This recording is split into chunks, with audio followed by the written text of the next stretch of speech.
Hello दोस्तों, आज हम समुदायवाद यानी कम्युनिटेरिज्म को डिस्कस करेंगे।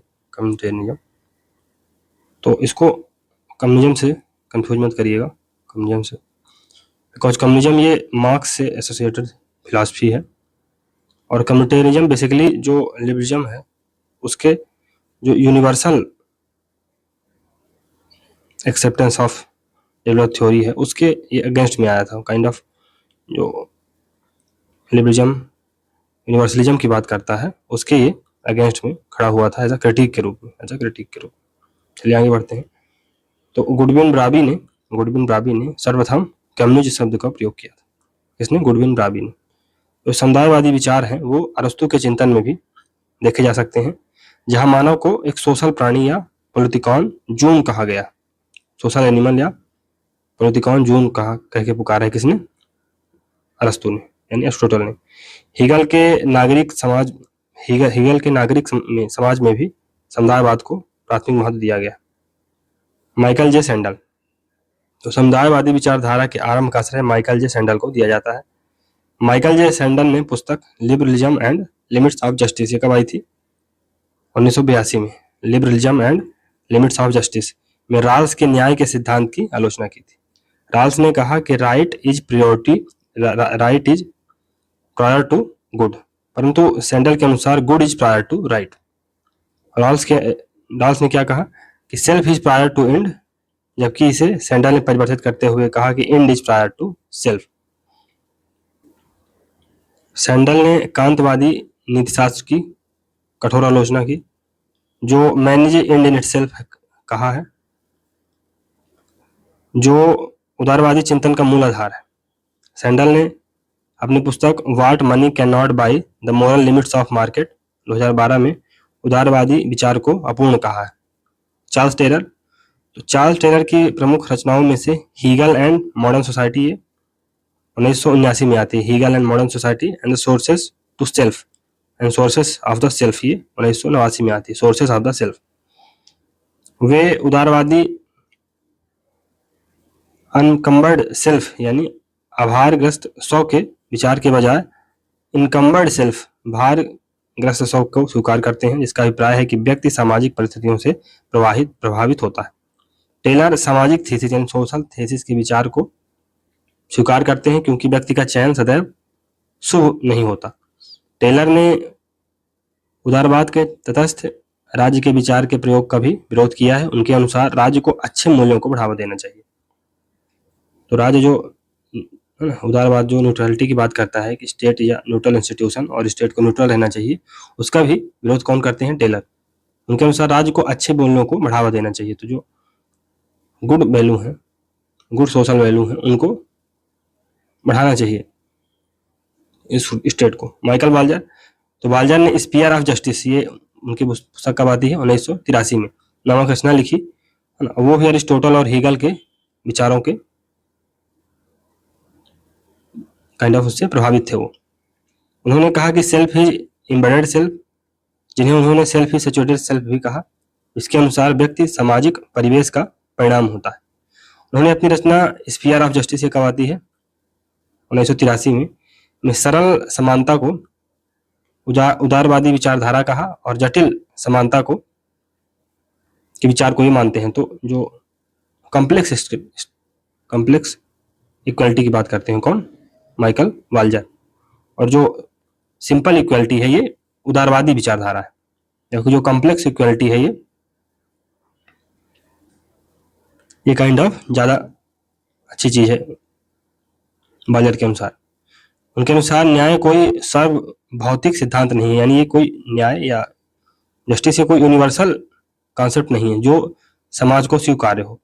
सामाजिक व्यक्तियों जो सामाजिक वस्तुएं हैं, सामाजिक वस्तुओं का वितरण पृथक समुदाय के लिए अलग अलग होगा तथा वितरण के मानदंड भी पृथक पृथक होंगे, यानी different good ought to be distributed differently, ये इनका महत्वपूर्ण स्टेटमेंट है, इसको भी याद रखिए।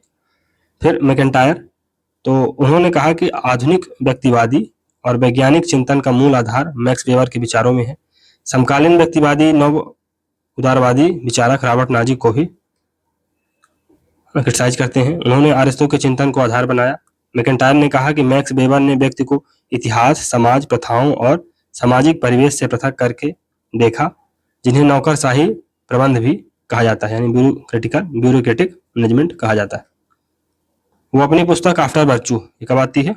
1981 में। आफ्टर वर्च्यू में पर्यावरणीय विनाश की कल्पना करते हैं, जिसके द्वारा उन्होंने व्यक्ति को सामाजिक कहा तथा सामाजिक परिस्थिति में भी व्यक्ति के व्यवहार को समझा जा सकता है, और सामाजिक परिस्थिति में ही व्यक्ति के व्यवहार को समझा जा सकता है, ऐसा उनका मानना था।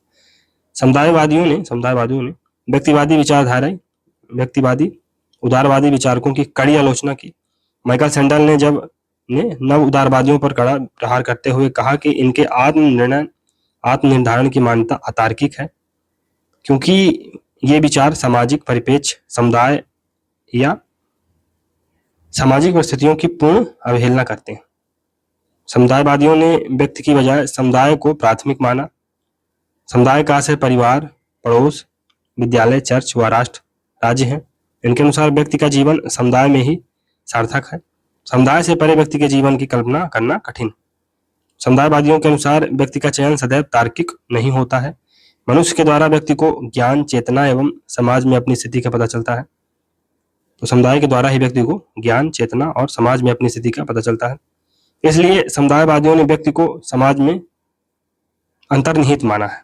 हमारी मूल मान्यताएं हैं, परिवार, समाज, धर्म एवं राष्ट्र द्वारा ही निर्धारित होती। समाजवादियों के अनुसार राज्य का मूल कर्तव्य एक बेहतर समुदाय के निर्माण का प्रयास करना है, अतः वे तटस्थ राज्य की संकल्पना को अस्वीकार करते हैं। समुदायवादियों ने ग्रीन जैसे विचारकों से प्रेरणा ली। उन्होंने व्यक्ति को मूलतः सामाजिक माना। नव उदारवादियों ने एवं समुदायवादियों के मध्य अन्य विभेद निम्नलिखित हैं। तो उदारवादियों के अनुसार आत्मन यानी self is prior to end. समुदायवादियों के अनुसार व्यक्ति की उदारवादी संकल्पना खोखली है। क्यों? क्योंकि व्यक्ति के उद्देश्यों का निर्धारण समुदाय के द्वारा किया जाता है, इसलिए समुदायवादियों के अनुसार आत्मन का निर्धारण साध्य के द्वारा होता है, यानी end is prior to self. समुदायवादियों के अनुसार उदारवादियों का आत्म प्रत्यक्षण तुझपूर्ण है। चार्ल्स टेलर के अनुसार समाज में मूल्यों का निर्धारण अधिक्रमता, सोपानिकता के रूप में होता है, यानी हायरार्की के रूप में होता है। इन मूल्यों की प्राप्ति हमें समुदाय से होती है, जिनके द्वारा लक्ष्यों का निर्धारण किया जाता है। हम और हमारे उद्देश्य अलग नहीं होते हैं। हम अपने जीवन के उद्देश्यों का चयन नहीं, अपितु समाज में उनकी खोज करते हैं। समुदायवादियों के अनुसार व्यक्ति समाज में अवस्थित होता है। माइकल सैंडल के अनुसार सामुदायिक मूल्य समाज के सदस्यों द्वारा स्वीकार किए जाते हैं तथा समाज के सदस्यों की पहचान इन्हीं मूल्यों से होती है। महत्वपूर्ण तथ्य, तो माइकल सैंडल ने वर्ष 1982 में अपनी प्रसिद्ध रचना liberalism and the limits of justice लिखते हुए समुदायवादी सिद्धांत का प्रतिपादन किया। इन्होंने नव उदारवादियों की कड़ी आलोचना की। इनके अन्य मान्यताकारों में वाल्जर, चार्ल्स टेलर और मैकेंटायर हैं। वाल्जर की रचना क्या है? Sphere of justice, a defence of pluralism and equality, ये 1983 में बुक आती है। Sphere of justice, a defence of pluralism and equality. Charles Taylor की रचना क्या है? Hegel and the modern society, 1979। Charles Taylor के अनुसार नव उदारवादी सामान्य हित की राजनीति का परित्याग करते हैं। टेलर के अनुसार स्वतंत्रता अवस्थित यानी सिचुएटेड होती है, समुदायवाद उदारवाद का ही विस्तार है। समुदायवाद समाजवाद नहीं है। तो याद रखिए कि समुदायवाद समाजवाद से इसको कभी कंफ्यूज मत करिएगा। ये जो समुदायवाद है बेसिकली उदारवाद का एक्सटेंडेड वर्जन है। फिर समुदायवादियों की मूल्य मान्यता निम्नलिखित है। समुदाय व्यक्ति की तुलना में ज्यादा महत्वपूर्ण है। समुदायवादियों ने सोशल थेसिस पर बल दिया। समुदाय को केंद्र में रखकर बातें की उन्होंने। समुदायवादियों के अनुसार समुदाय का आशय परिवार, विद्यालय, विश्वविद्यालय, चर्च, आस पड़ोस एवं राष्ट्र है। इसके अनुसार व्यक्ति मूलतः सामाजिक प्राणी है। इन्होंने उदारवादियों की व्यक्ति की संकल्पना को अपूर्ण माना, इसलिए इन्होंने व्यक्ति को समाज में अवस्थित माना। इनके अनुसार व्यक्ति समाज में अपनी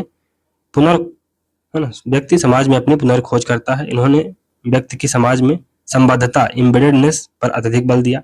इनके अनुसार व्यक्ति की पहचान समुदाय के द्वारा निर्मित होती है। इनके अनुसार हमारे उद्देश्यों का निर्धारण मनुष्य के द्वारा ही किया जाता है।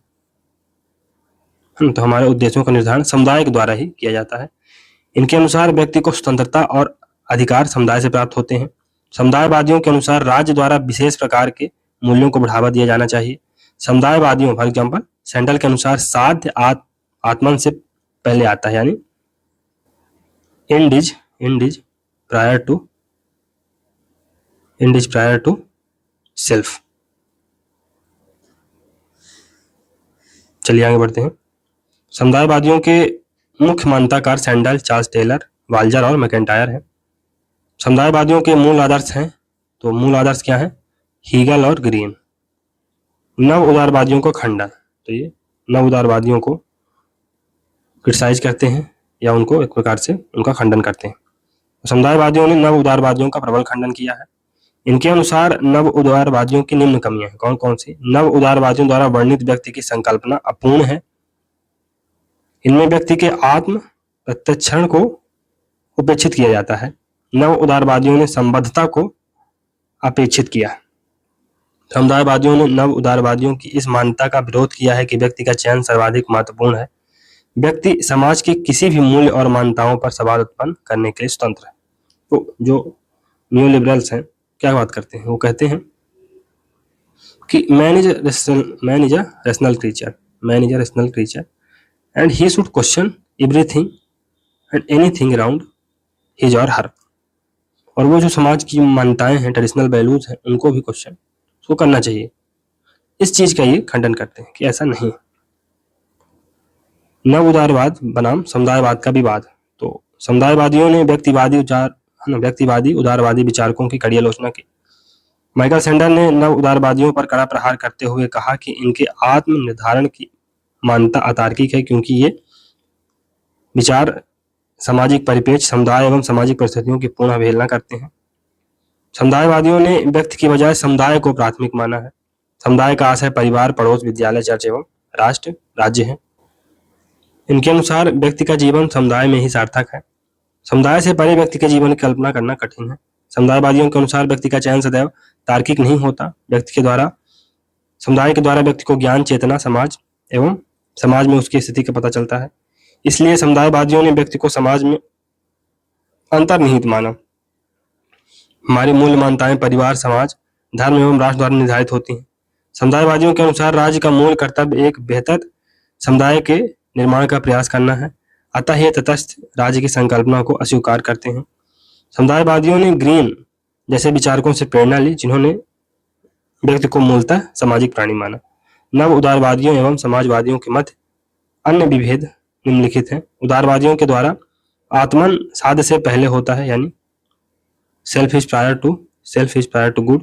समुदायवादियों के अनुसार व्यक्ति की उदारवादी संकल्पना खोखली है, क्योंकि व्यक्ति के उद्देश्यों का निर्धारण समाज के या समुदाय के द्वारा किया जाता है। इसलिए समुदायवादियों के द्वारा आत्मन का निर्धारण साध्य के द्वारा होता है, यानी end is prior to good. समुदायवादियों के अनुसार उदारवादियों का आत्मन या आत्म प्रतिक्षण त्रुटिपूर्ण है। चार्ल्स टेलर के अनुसार समाज में मूल्यों का निर्धारण सोपानिकता यानी अधिक्रमता, हायरार्की के रूप में होता है तथा इन मूल्यों की प्राप्ति हमें समुदाय से होती है, जिनके द्वारा लक्ष्यों का निर्धारण किया जाता है। हम और हमारे उद्देश्य अलग नहीं होते हैं। हम अपने जीवन में उद्देश्यों का चयन नहीं, अपितु समाज में इनकी खोज करते हैं। समुदायवादियों के अनुसार व्यक्ति समाज में अवस्थित होता है।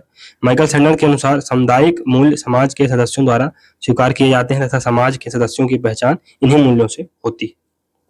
बहुसंस्कृतवाद, तो ये मल्टीकल्चरलिज्म को पढ़ते हैं।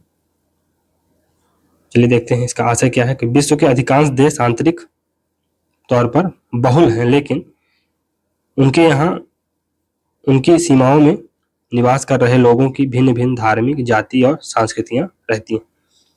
लोकतंत्र के दायरे में इतने लोगों से कैसे समान रूप से व्यवहार किया जा सकता है, यह प्रश्न मल्टीकल्चरिस्ट या कि बहुसंस्कृतवाद करता है और उनके उत्तर देने का प्रयास करता है। बहुसंस्कृतवाद मल्टीकल्चरलिज्म में एक ऐसी विचारधारा है जिसे सैलड बाउल संस्कृति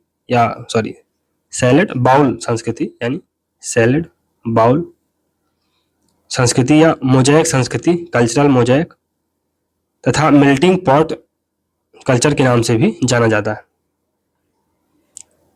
ऐतिहासिक परिप्रेक्ष्य क्या है? किमलिका, ये बिल किमलिका है, ने बहुसंस्कृतवाद के इतिहास को 3 अवस्थाओं में विभाजित किया है। बहुसंस्कृतवाद समुदायवाद के रूप में, बहुसंस्कृतवाद उदारवादी ढांचे के रूप में, बहुसंस्कृतवाद राष्ट्र निर्माण की प्रक्रिया के रूप में, बहुसंस्कृतवाद समुदायवाद के रूप में। तो मल्टीकल्चरलिज्म एज अ कम्युनिटेरिज्म। तो कम्युनिटेरियन है, उनके अनुसार बहुसंस्कृतवाद वैयक्तिक स्वायत्तता के भ्रांतिपूर्ण प्रभावों से समुदायों की सुरक्षा करने तथा समुदाय का मूल्य प्रदर्शित करने का एक उचित तरीका है। समुदायवादी टेलर एवं सेंडल के अनुसार उदारवादी सिद्धांत अल्पसंख्यकों जैसे विभिन्न समुदाय समूहों को संगठित करने एवं उनके अधिकारों को राष्ट्र स्तर पर बनाए रखने के अनुपयुक्त हैं। उदारवादी ढांचे के रूप में बहुसंस्कृतिवाद। जोसेफ राज के अनुसार व्यक्ति की स्वायत्तता उसकी अपनी संस्कृति से संबंधों, अन्यों द्वारा उसकी संस्कृति एवं समृद्धि को दिए जाने वाले सम्मान और समाज के बृहत्तर संदर्भ में उसकी संस्कृति की पहचान से जुड़ी हुई है। किमलिका ने अल्पसंख्यकों के अधिकारों को 2 भागों में विभाजित किया है। प्रथम आंतरिक नियंत्रण और दूसरा बाह्य सुरक्षा, यानी इंटरनल कंट्रोल और एक्सटर्नल सिक्योरिटी। किमलिका के अनुसार आंतरिक नियंत्रण में अंतः सामूहिक संबंध आते हैं और बाह्य सुरक्षा में अंतर सामूहिक संबंध। फिर बहुसंस्कृतिवाद राष्ट्र निर्माण की प्रक्रिया के रूप में। उदारवादी राज्य ने राष्ट्र निर्माण के किसी न किसी बिंदु पर एक राष्ट्रीय संस्कृति को फैलाने का प्रयास किया जो समान अवसरों, विश्वास एवं एकात्मकता जैसे महत्वपूर्ण राष्ट्रीय लक्ष्यों में लाभदायक हो सके। गैर विभेदीकरण का आदर्श।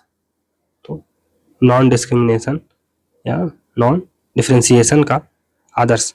बहुसंस्कृतिवाद का लक्ष्य अल्पसंख्यक सांस्कृतिक समुदायों के प्रति भेदभाव को न्यूनतम और गैर विभेदीकरण के आदर्श को प्रोत्साहित करना है। बहुसंस्कृतिवाद का दूसरा लक्ष्य सांस्कृतिक विविधता का संरक्षण है। विभेदीकरण या विभेदकारी नागरिकता का सिद्धांत। तो बहुसंस्कृतिवाद के अनुसार सभी के लिए समान अधिकार संस्कृति पर आधारित मतभेद को न्यूनतम करने के लिए अपर्याप्त है। आवश्यकता अल्पसंख्यकों को विशेष अधिकार देने की है। इस विचार के अनुसार नागरिकों में उनकी सांस्कृतिक पहचान के आधार पर मतभेद किया जा सकता है। विभेदीकृत नागरिकता की रूपरेखा के भीतर बहुसंस्कृतिवाद अल्पसंख्यक समुदायों के लिए 3 प्रकार के विशेष अधिकारों की व्यवस्था करता है: सांस्कृतिक अधिकार, स्वशासन के अधिकार, विशेष प्रतिनिधित्व के अधिकार। भिखु पारिक तथा बिल किमलिका के बहुसंस्कृतिवाद संबंधी विचार। तो भिखु पारिक के अनुसार आधुनिक समाजों में सांस्कृतिक विविधता के कई रूपों में देखी जा सकती है, जिनमें से निम्न 3 सबसे अहम है। कौन कौन से? पहला है, समाज के सदस्य व्यापक रूप से सामान्य संस्कृति साझा करते हैं, किंतु वे विविध तरीकों से मनोरंजन और कुछ काम करते हैं। इनमें समलैंगिक व्यक्ति और लेस्बियन शामिल हैं। ये व्यापक संस्कृति से खुश हैं और केवल जीवन के प्रासंगिक क्षेत्रों में अपनी पसंद व्यक्त करते हैं। दूसरा, समाज का एक वर्ग प्रभुत्वशाली संस्कृति के केंद्रीय सिद्धांतों और मूल्यों की आलोचना करते हैं, जैसे नारीवादियों द्वारा पितृसत्ता की आलोचना, पर्यावरणविदों के द्वारा मानव जनित विकास की आलोचना। तीसरा, अधिकांश आधुनिक समाजों में कई आत्मजागरूक और सुव्यवस्थित समुदाय शामिल हैं जो विभिन्न मान्यताओं तथा प्रथाओं द्वारा अपना मनोरंजन करते हैं। इनमें अप्रवासी यहूदी, अमीश शामिल हैं। भिखु पारिक के अनुसार तीनों के अपने लाभ या हानि हैं, किंतु इनके अनुसार तीसरा रूप तीनों में संस्कृतिवाद के लिए संतुलित है। बिल किमलिका के विचार। तो बहुसंस्कृति शब्द का प्रयोग बिल किमलिका के एक छतरी की तरह करते हैं और कहते हैं कि इसी अर्थ में कुछ बहुसंस्कृतवादियों ने बहुसंस्कृतवाद का एक सामान्य सिद्धांत विकसित करने का प्रयास किया है। बिल किमलिका कनाडाई अनुभव को यूरोपीय अनुभवों की दृष्टि में देखने की आलोचना करते हैं। इसका तात्पर्य यह हुआ कि बहुसंस्कृतिवाद के अनेक देशज प्रतिमान होते हैं। ऐतिहासिक एवं सांस्कृतिक परिप्रेक्ष्य की विविधता की दृष्टि से बिल किमलिका की यह यथेष्ट से बिल किमलिका की यह स्वीकरोति समीचीन है। बहुसंस्कृतवाद की आलोचना। तो उदारवादी समानतावादियों ने बहुसंस्कृतवाद की आलोचना की है। ब्रायन बेरी ने अपनी प्रसिद्ध रचना कल्चर एंड इक्वेलिटी में बहुसंस्कृतवाद की समालोचना की है। बेरी के अनुसार संस्कृति एवं समानता मूलभूत रूप से असंगत वचनबद्धताएं हैं। साइमन कैरी ने ब्रायन बेरी के दृष्टिकोण का सार प्रस्तुत करते हुए 4 मूल विशिष्टताओं की रूपरेखा प्रस्तुत की है, जो निम्नलिखित है। व्यक्तिक, नागरिक एवं राजनीतिक स्वतंत्रताओं के उदारवादी कार्यक्रम का समर्थन, राज्य की तटस्थता के आदर्श का समर्थन, समस्त नागरिकों को समान उदारवादी अधिकार। बेरी अपने उदारवादी विचारों को पश्चिमी प्रजातंत्रों तक सीमित न रखकर वैश्विक आधार पर लागू करना चाहते हैं। चलिए, नारीवादी आलोचक या नारीवादी आलोचना क्या है बहुसंस्कृतवाद की। तो नारीवादियों के अनुसार बहुसंस्कृतवाद में नारियों के अधिकारों पर अलग से विशेष ध्यान नहीं दिया गया है। सुजैन ओकिन ने is multiculturalism bad for women में बताया कि बहुसंस्कृतवाद कुछ प्रमुख बातों पर ध्यान नहीं देता है। कौन कौन से? पहली, सांस्कृतिक समूहों को अखंड समूह माना जाता है। यह स्वीकार नहीं किया गया है कि इन अल्पसंख्यक सांस्कृतिक समूहों के अंतर्गत जेंडर संबंध असमान है। समुदाय के अधिकारों की वकालत करने वालों ने निजी क्षेत्र पर ध्यान नहीं दिया। संयुक्त राष्ट्र संघ की भूमिका। संयुक्त राष्ट्र एवं उनकी एजेंसियां अल्पसंख्यक समूहों के व्यक्तियों के सांस्कृतिक अधिकारों के प्रति एवं देशज लोगों के अधिकारों के प्रति वचनबद्ध हैं। 18 दिसंबर 1992 को सामान्य सभा ने 47/135 प्रस्ताव द्वारा राष्ट्रीय अथवा जाति, धार्मिक एवं भाषाई अल्पसंख्यकों के अधिकारों की घोषणा को अपनाया।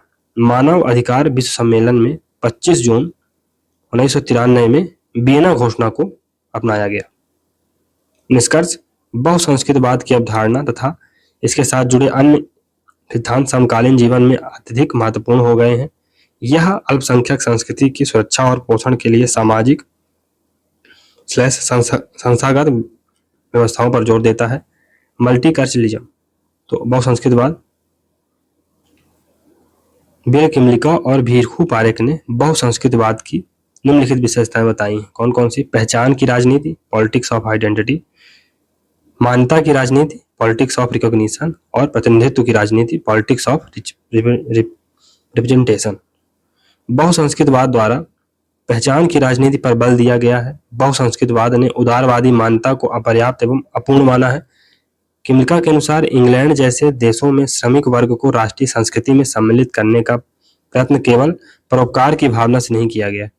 ब्रिटेन में श्रम वर्ग जो श्रमिक वर्ग है स्वयं को ब्रिटिश सभ्यता से जुड़ा नहीं मानते थे। इसलिए ब्रिटिश सरकार को आशंका थी कि उनका झुकाव विदेशी विचारों एवं विचारधाराओं की ओर हो सकता है।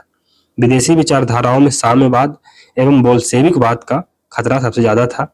इसके अतिरिक्त ऐसे समाज पर शासन करना ज्यादा आसान होता है जिसके नागरिकों की राष्ट्रीय भाषा समान हो तथा वे समान संस्कृति एवं पहचान में विश्वास रखते हो।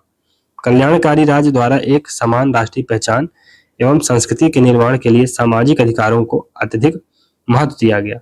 इसलिए सामाजिक अधिकारों को शामिल किया गया। उदाहरण के लिए शिक्षा के अधिकार का यह तात्पर्य नहीं है कि बच्चे या उसके माता पिता द्वारा चुने गए किसी भाषा में शिक्षा का अधिकार हो।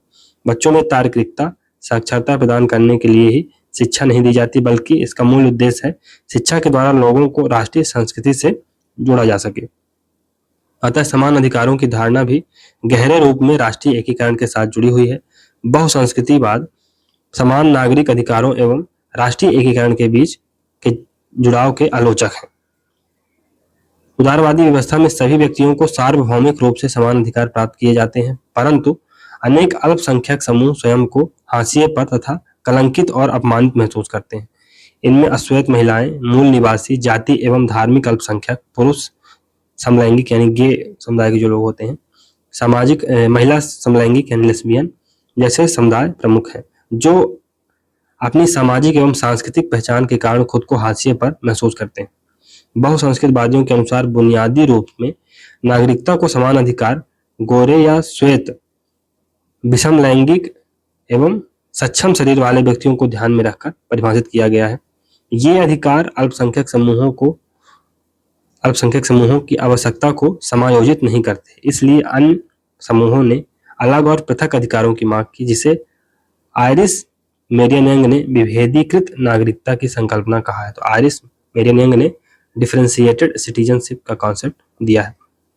इनके अनुसार प्रत्येक समूह को राजनीतिक समुदाय में शामिल करना चाहिए, न कि व्यक्तियों को प्राथमिकता देनी चाहिए। विश्व में अनेक समुदाय समान राष्ट्रीय संस्कृति में एकीकरण के विचार को खारिज कर देते हैं, जैसे कनाडा के क्यूबन प्रांत के लोग, स्पेन का कैटलोनिया प्रांत एवं बेल्जियम के प्लेमिश जैसे राष्ट्रीय अल्पसंख्यक अपने लिए पृथक राष्ट्र की मांग कर रहे हैं। साथ ही वे इसके लिए भी संघर्ष कर रहे हैं कि सार्वजनिक संस्थाओं में इसकी भाषा और संस्कृति को मान्यता प्रदान की जाए। वे स्वशासन की मांग उठाते हैं, जिससे ये अपनी संस्कृति की रक्षा कर सकेंगे। अन्य समूह राष्ट्रीय एकीकरण के विचार के विरोधी नहीं हैं, लेकिन विभेदीकृत व्यवहार के समर्थक हैं। पुरुष समलैंगिक यह महसूस करते हैं कि उन्हें त्रुटिपूर्ण तरीके से राष्ट्रीय संस्कृति से अलग किया गया है। इसका कारण है आर्थिक असमानता कदापि नहीं। तो इसका कारण आर्थिक असमानता कदापि नहीं है, बल्कि समलैंगिकों को राष्ट्रीय संस्कृति में कलंकित माना जाता है। इनके अनुसार राष्ट्रीय संस्कृति के सभी प्रतीक विषम लैंगिक लोगों से संबंधित पश्चिमी लोकतांत्रिक समाजों में विषम लैंगिक यानी हेटेरोसेक्सुअल व्यक्तियों को अच्छा माना जाता है, जबकि शिक्षा या भौतिक संसाधनों की दृष्टि से यह अत्यधिक संपन्न है। परंतु राष्ट्रीय संस्कृति के पद सोपान में इन्हें हीन दृष्टि से देखा जाता है। इन पर शारीरिक हमले का खतरा भी ज्यादा होता है। अनेक धार्मिक अल्पसंख्यक स्वयं को राष्ट्रीय संस्कृति में कलंकित एवं बहिष्कृत करते हैं। इनमें इन अल्पसंख्यकों की मांग है कि किन किन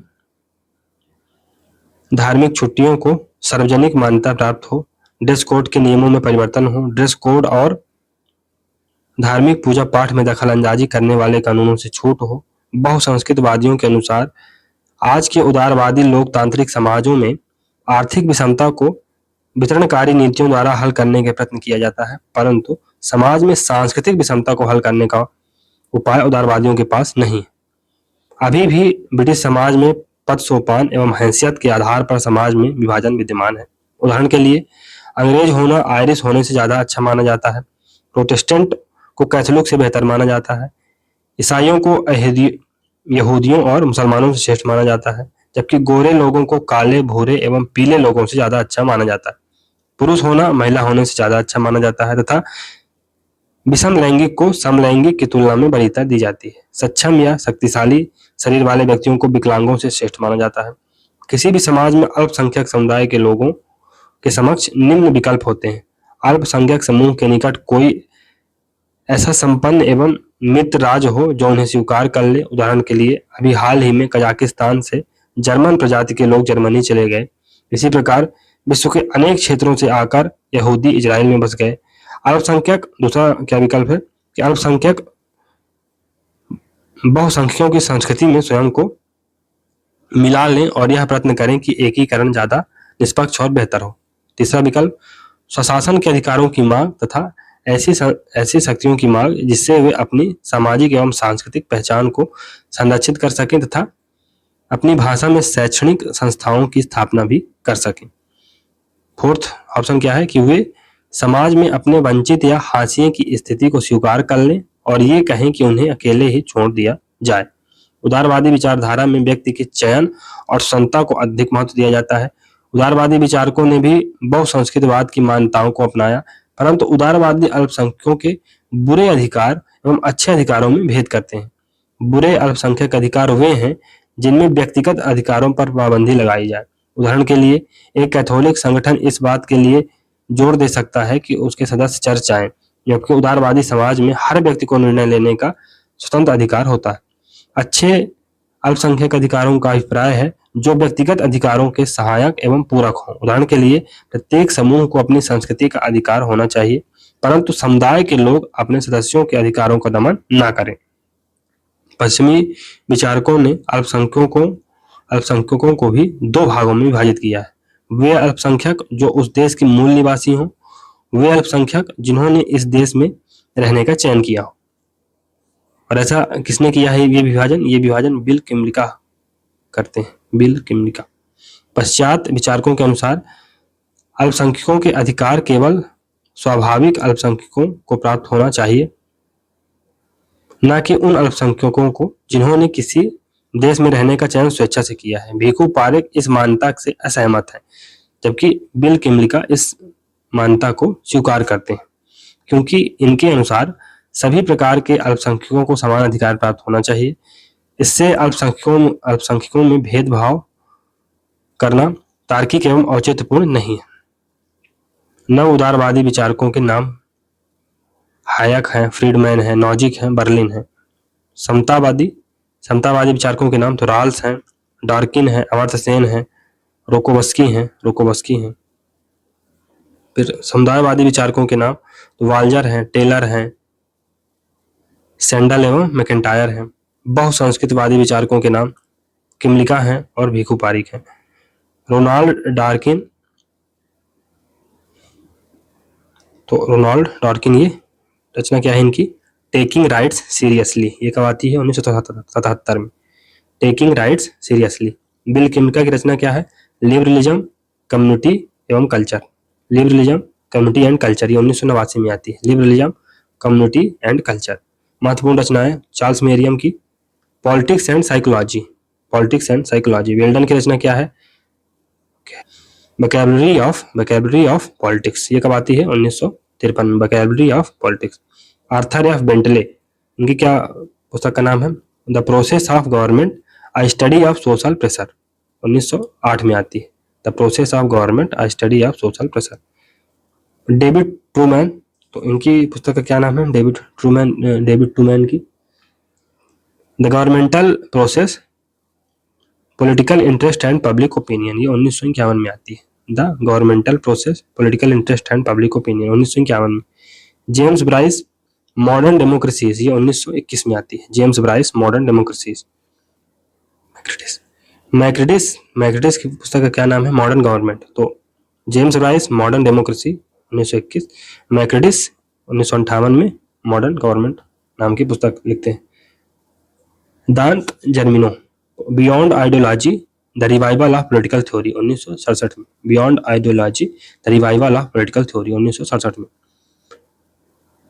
थॉमस कुहन, तो इनकी थॉमस कुहन की पुस्तक का क्या नाम है? The structure of scientific revolutions, 1962 में। Max Weber, politics as a vacation, 1919 में। Politics as a vacation. MacIver की है द मॉडर्न स्टेट, 1926 में। The modern state. Harold Joseph Laski की पुस्तकें liberty in the modern state, 1930 में आती है। अ ग्रामर ऑफ पॉलिटिक्स, 1925 में आती है। Grammar of politics. Authority in the modern state, 1919 में। The state in theory and practice, 1935 में। The state in theory and practice. Reflection on the revolution of our time, ये 2011 में। फिर Ernest Barker की है the principle of social and political theory, the principles of social and political theory, 1951 में। Benjamin R Barber, तो strong democracies, 1984। Michael Walzer, the spear of justice, a defence of pluralism and equality, 1983। Sphere of justice, a defence of pluralism and equality. चलिए दोस्तों कुछ एक snapshot के रूप में पढ़ लेते हैं मल्टीकल्चरलिज्म को। तो मल्टीकल्चरलिज्म जो शब्द है उसका सबसे पहले उपयोग कब हुआ था? 1965 में। कहाँ? कनाडा में। और इसे कल्चरल डाइवर्सिटी को टैकल करने के लिए एक डिस्टिंक्ट अप्रोच, एक अलग अप्रोच के रूप में डिस्क्राइब किया गया था। लेकिन थ्योरी के रूप में ये सबसे पहले कब इमर्ज होती है? जो ब्लैक कॉन्शियसनेस मूवमेंट हुए थे कब? 1960 के दशक में अमेरिका में, वहां पर इसका प्रादुर्भाव होता है जो थ्योरी। फिर multiculturalism upholds communal diversity, racial, ethnic and language of difference. तो जो मल्टीकल्चरलिज्म होता है वो कम्युनल डाइवर्सिटी की बात करता है, रेशियल, एथनिक और लैंग्वेज डिफरेंस की भी बात करता है।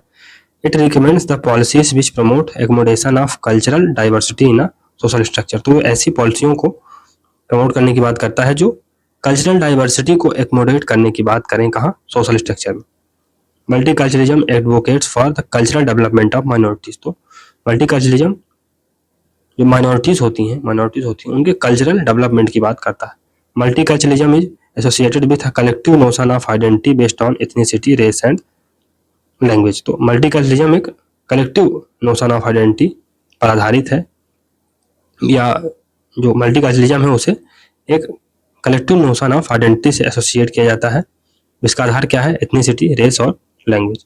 It seeks for system of voluntary mutually beneficial and harmonious exchange. तो ये एक स्वैच्छिक, म्यूचुअली बेनिफिशियल और हार्मोनियस एक्सचेंज के सिस्टम को क्रिएट करने की बात करता है। तो मल्टीकल्चरलिज्म दोस्तों implies a positive endorsement of communal diversity. ये कम्युनल डाइवर्सिटी के पॉजिटिव इंडोर्समेंट की बात करता है, जहां पर जो विभिन्न कल्चर के लोग हैं उनके पास रिकॉग्निशन और रिस्पेक्ट का राइट दिया जाए। फिर मेजर एक्सपोनेंट, मेजर प्रवक्ता कौन कौन से हैं, तो बिल केमलिका है। बिल केमलिका के अनुसार डिफरेंशिएटेड सिटीजनशिप के अंतर्गत मल्टीकल्चरलिज्म 3 प्रकार के स्पेशल राइट्स माइनॉरिटी को देता है। तो जो डिफरेंशिएटेड सिटीजनशिप का कॉन्सेप्ट है ये, इसकी बात करते हैं। तो इसमें क्या है, कौन कौन से राइट, स्पेशल राइट मिले हैं माइनॉरिटीज को, कल्चरल राइट्स या पॉलीएथनिक राइट, सेल्फ गवर्नमेंट का राइट, तो उनको स्वशासन का अधिकार होगा, कल्चरल राइट होंगे, सांस्कृतिक अधिकार होंगे, और स्पेशल रिप्रेजेंटेशन राइट होगा, स्पेशल रिप्रेजेंटेशन राइट होगा। बिल केमलिका की 2 महत्वपूर्ण बुक हैं, लिबरलिज्म, कम्युनिटी एंड कल्चर, ये कब आती है, 1989, लिबरलिज्म, कम्युनिटी एंड कल्चर। और एक और अन्य महत्वपूर्ण बुक है मल्टीकल्चरल सिटीजनशिप, मल्टीकल्चरल सिटीजनशिप, ये 1995 में आती है। एडवर्ड सेट, तो ये पोस्ट कॉलोनियल जो थ्योरी है उसके फाउंडिंग फिगर है। इनकी महत्वपूर्ण जो पुस्तक का नाम है वो है ओरिएंटलिज्म, ये 1978 में आती है, ओरिएंटलिज्म। और फिर दूसरी है कल्चर एंड इंपीरियलिज्म, ये 1993 में आती है, culture and imperialism. Charles Taylor politics of recognition की बात करते हैं। इनकी 2 महत्वपूर्ण बुकें हैं, sources of the self 1989 and the politics of recognition 1994, sources of the self 1989 और the politics of recognition 1994। Bhikhu Parekh का जो मल्टीकल्चरलिज्म है उसका मानना है कि जो व्यक्ति होते हैं, ह्यूमन बींग्स होते हैं, वो कल्चरली कंस्टिट्यूटेड होते हैं, कल्चर में वो निहित होते हैं। मतलब उनके जो एट्रीब्यूट्स हैं, बिहेवियर हैं, वे ऑफ लाइफ है, वो सब उस समाज से या उस चीज़ों से सेफ होते हैं, या उन ग्रुपों से सेफ होते हैं जहां पर वो रहते हैं या जिस ग्रुप से वो बिलोंग करते हैं। इस प्रकार जो ह्यूमन नेचर की कॉम्प्लेक्सिटी है वो कल्चरों की डाइवर्सिटी पर निर्भर करती है। इनकी एक महत्वपूर्ण बुक है रीथिंकिंग मल्टीकल्चरलिज्म, कब आती है, ये 2000 में, सन 2000 में। और एक बात याद रखिएगा कि जो भिखु पारिक हैं वो बिल केमलिका के मॉडल को, माइनॉरिटी जो राइट्स हैं, बिल केमलिका एक्चुअली केवल जो ओरिजिनल जो माइनॉरिटीज होती हैं, जो देश की माइनॉरिटी होती हैं, जो देश से बिलोंग करती हैं, उनको ही माइनॉरिटी राइट देने की बात करते हैं। जो 3 स्पेशल राइट्स हैं वो केवल उन्हीं माइनॉरिटीज को मिलनी चाहिए जो उस देश में पहले से रह रहे माइनॉरिटीज, जो बाद में आकर बाहर से आकर जो माइनॉरिटीज बसती है वो उसको वो 3 स्पेशल राइट देने के पक्षकार नहीं है। कौन, बिल केमलिका। और भिखु पारिक उसकी आलोचना करते हैं और वो सभी को समान अधिकार देने की बात करते हैं, भिखु पारिक, याद रखिए। चलिए, तो अगर दोस्तों आपको ये सीरीज अच्छी लग रही है तो लाइक सब्सक्राइब करिए और मिलते हैं अगले लेक्चर में। तब तक के लिए good bye, thank you very much for discussion.